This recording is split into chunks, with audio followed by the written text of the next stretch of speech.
Do you want to see the wonderful displays of fall colors in the North Carolina mountains, but aren't sure where or when to start?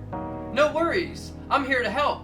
My name is Sean, I'm a photojournalist, and each autumn I jump in my micro camper van and explore the fall foliage in the Appalachian Mountains, typically using the Blue Ridge Parkway as my main thoroughfare. In this video, I'll share what I've learned after more than 1,000 October miles on the parkway.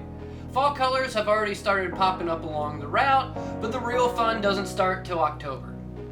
At the end of this video, I'll share some of my favorite resources that'll help you specifically schedule your trip to the mountains.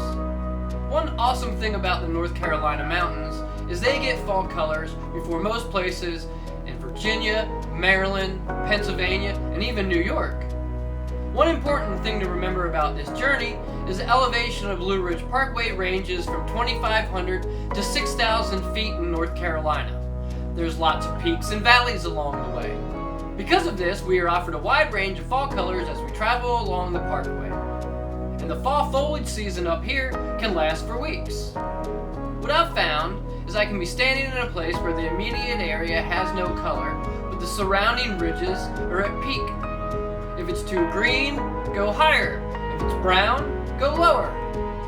I live in Columbia, South Carolina, so the most convenient entry points to the Blue Ridge Parkway for me are around Asheville, the largest metro area along the parkway in North Carolina. Many folks start their journeys here. At the beginning of the season, I normally start south of Asheville at Graveyard Fields, where the valley sits at 5,000 feet and the surrounding ridges like Black Balsam Knob rise above 6,000.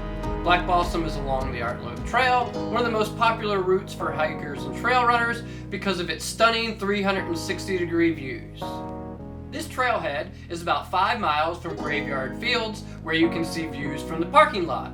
Graveyard Fields is much more accessible. Something also to note, the Art Lobe Trail in this area follows a treeless ridge, which means if you're looking for fall foliage in your immediate area, it's probably not going to be here. You'll be looking down on the trees. For good reason, Graveyard Fields is probably the most popular destination along the Blue Ridge Parkway during the first part of the fall foliage season. A windstorm, logging, and a fire are attributed for the open views, unique scenery, and namesake of Graveyard Fields. The trails here will take you to 2 waterfalls. After Graveyard Fields, I'll head north towards Asheville, and as we descend in elevation, we'll lose color along the way. North of Asheville, I'll check out the Craggy Gardens and Mount Mitchell areas, both at around 5,500 feet. Mount Mitchell, a short detour off the parkway, is the highest peak on the U.S. East Coast, cresting the ancient Appalachians at more than 6,600 feet. It's a unique ecosystem up here with mostly pines. If you want to get up above the clouds, I highly recommend the short detour. But most of the trees in this area are evergreen, so this is more of a summer destination. If those spots aren't giving us their best displays yet, I'll wait another week to head to the Linville area. As we continue along the parkway past Mount Mitchell, we'll drop down to Crabtree Falls at about 3,200 feet, and then climb back up to 4,100 at Linville. Further travel north along the parkway past Linville doesn't yield us much more elevation, so I typically use Boone and Blowing Rock as my northern boundaries on my fall foliage missions. While Graveyard Fields is the most popular spot during the early part of the season along the Blue Ridge Parkway, Rough Ridge at Linville is probably the most popular spot for the next few weeks. And now for some bonus tips and the resources that I promised.